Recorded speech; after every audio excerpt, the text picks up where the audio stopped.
Gypsum দিয়ে এত সুন্দর একটা মিরর কিভাবে বানালাম, তাও আবার এত সুন্দর একটা কালার কম্বিনেশনে। আর পুরো সেটটা কিভাবে বানালাম আজকের ভিডিওতে কিন্তু তাই দেখাবো। তো হ্যালো এভরিওয়ান, সবাই কেমন আছো?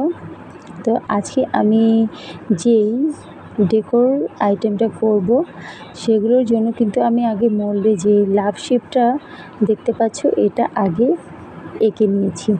মোল্ডের মধ্যেই এই লাভ শেপটা এঁকে নিয়েছি কালার আর জিপসাম মিক্সড করে।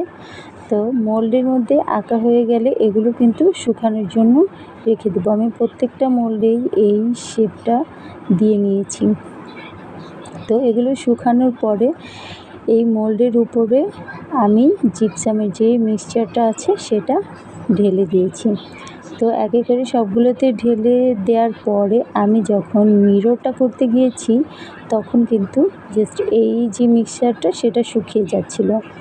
আর এই শুকানোর পরে কিন্তু আমার ভুলটা হয়েছিল, সেটা একটু পরেই বলছি। তো এই যে জিপসামটা আমি ইউজ করেছি খুবই ভালো মানের ছিল। এটা আমি যার কাছ থেকে নিয়েছিলাম সে বলেছিল প্রায় 20 মিনিটের মধ্যে এটা শুকিয়ে যাবে। তো ঠিক যেমন কথা তেমন কাজই, এটা একদম অল্প সময়ের মধ্যে শুকিয়ে গিয়েছে। আর এই জন্য যখন আমি দুইটা মোল্ডে জিপসামের মিক্সচারটা ডালি আর মিররটা করতে যাই তখন এটা প্রায় শুকিয়ে যাচ্ছিল। আর আমি তখন এটাতে এক্সট্রা পানি মিক্সড করি, আর এক্সট্রা পানি মিক্স করাতে এটার যে টেক্সচারটা ছিল সেটা নষ্ট হয়ে যায়। আর এটা আমি 2-2.5 ঘন্টা রেখে দেওয়ার পরও এটা শুকানো। তো পরবর্তীতে কি হলো, আমি আবার জিপসাম মিক্স করে এই মোল্ডের মধ্যে ঢেলে আবার এই মিররটা তৈরি করলাম।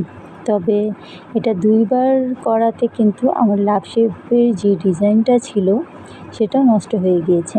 তো সমস্যা নেই, পরবর্তীতে আমি এটা আবার রং দিয়ে ভালোভাবে এঁকে নিয়েছি। তো এখন এটা ক্লিন করে আবার তোমাদেরকে দেখাচ্ছি। তো এই হলো ফাইনাল লুক। তো তোমাদের এই মিরর সহ সবগুলো ডেকোর আইটেম কেমন লাগলো অবশ্যই আমাকে কমেন্ট করে জানাবে।